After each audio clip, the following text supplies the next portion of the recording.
নমস্কার বন্ধুরা, ডলি রন্ধনশালা সবাইকে স্বাগত। আর আজকে তোমাদের সাথে আমি শেয়ার করব সুন্দর একটা ফুলকপি দিয়ে মাছের ঝোলের রেসিপি। তাহলে রেসিপিটা শেষ পর্যন্ত দেখার জন্য অনুরোধ রইল। এখানে আমি দেখো একটা ফুলকপি নিয়েছি। এবারে এই ফুলকপিটাকে আমি কয়েকটি কোয়া এইভাবে কেটে নেব।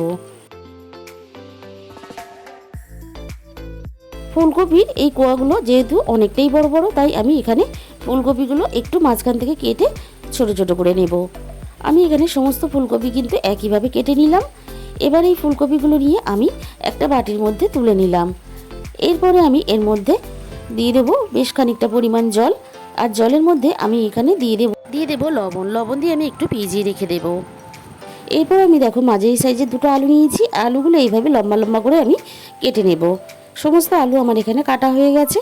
এবার একটা বাটির মধ্যে নিয়েছি অল্প পরিমাণ জল। জলের মধ্যে দিয়ে দিলাম 1 চামচ পরিমাণ হলুদ গুঁড়ো, 1 চামচ পরিমাণ ঝাল লঙ্কার গুঁড়ো, আর দিয়ে দিলাম অল্প করে কাশ্মীরি লঙ্কার গুঁড়ো, আর দিয়ে দিলাম 1 চামচ জিরের গুঁড়ো, 1 চামচ ধনের গুঁড়ো। জলের সাথে সমস্ত মশলা আমি মিশিয়ে নেব। এইভাবে মিশিয়ে আমি রেখে দেবো। তাহলে কিন্তু তরকারির স্বাদটা ও কালারটা খুব ভালো আসবে।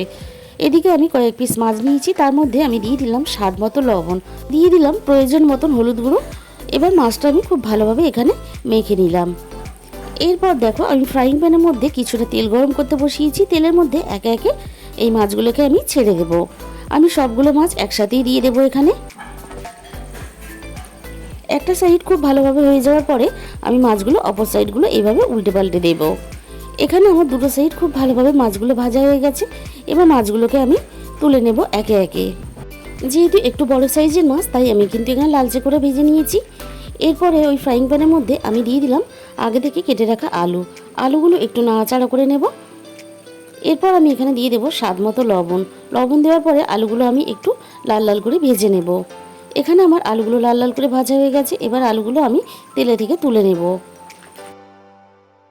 এরপর ওই একই তেলের মধ্যে আমি দিয়ে দিলাম কেটে রাখা ফুলকপির মধ্যে আমি দিয়ে দিলাম অল্প পরিমাণ হলুদ গুঁড়ো। এখানে আমি লবণ ব্যবহার করব না, তাহলে ভাজার পরে অনেকটা নরম হয়ে যাবে। ঝোলে দেওয়ার পর অনেকটা তাড়াতাড়ি সিদ্ধও হয়ে যাবে, খেতে ভালো লাগবে না। আমি এখানে হলুদ দিয়ে লাল লাল করে ফুলকপিগুলো ভেজে নিলাম। এবারে আমি ফুলকপিগুলো তুলে নেব। ওই একই তেলের মধ্যে আমি কিছুটা বড়ি দিয়ে দিলাম। বড়িগুলো লাল লাল করে আমি এবার ভেজে নেব। বড়িগুলো আমার ভাজা হয়ে গেছে। অপরদিকে অন্য একটা কড়াইয়ের মধ্যে আমি দিয়ে দিলাম পরিমাণ মতো সর্ষের তেল। এবার ফোড়নে দিয়ে দিলাম অল্প একটু কালো জিরে, আর দিয়ে দিলাম পেঁয়াজ বাটা। আমি এখানে একটু হালকাভাবে নাড়াচাড়া করে ভেজে নেব। এখানে পেঁয়াজটা আমি একটু হালকাভাবে নাড়াচাড়া করে ভেজে নিলাম। এরপরে এখানে এর মধ্যে দিয়ে দিলাম আদা বাটা 1 চামচ পরিমাণ। আদা আর পেঁয়াজটাকে আমি আবারও ভালো করে নাড়াচাড়া করে ভেজে নেব।